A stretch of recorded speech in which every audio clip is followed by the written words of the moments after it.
અયોધ્યામાં ભગવાન રામની પ્રાણ પ્રતિષ્ઠા બાદ ભાવનગર શહેરમાં છેલ્લા ઘણા વર્ષોથી નીકળતી પરિમલ ચોકથી ભગવાન રામની શોભાયાત્રાને લઈને પોલીસ દ્વારા 2 દિવસથી તૈયારી આદરી દેવામાં આવેલી છે। ભાવનગરના પરિમલ ચોકથી નીકળતી ભગવાન રામની શોભાયાત્રાના રૂટ ઉપર ડીવાયએસપી દ્વારા અચાનક ફૂટ પેટ્રોલિંગ કર્યા બાદ ફરી વખત ચેકિંગ હાથ ધર્યું હતું, જેમાં ટ્રાફિકને અડચણરૂપ આડેધડ પાર્ક કરાયેલા વાહનોને પગલે ડીવાયએસપી દ્વારા કડક કાર્યવાહી હાથ ધરાઈ હતી। પોલીસ દ્વારા આડેધડ અને ટ્રાફિકને અડચણરૂપ પાર્ક કરાયેલા વાહનો સામે અચાનક કાર્યવાહી કરતા વાહનો પાર્ક કરનારમાં ફફડાટ ફેલાયો હતો અને દંડ ભરવા લાગ્યા હતા, જ્યારે વાહન માલિકો હાજર નહીં હોવાથી ટોઈંગ કરવામાં આવે।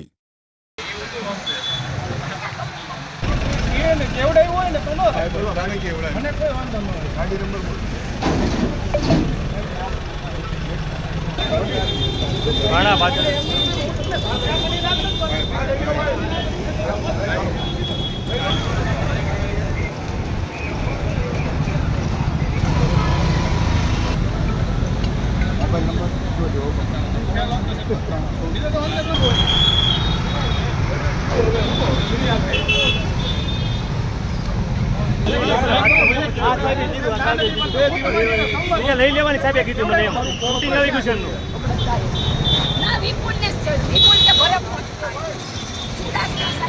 જાઓ આ લઈ જાઓ ભાઈ।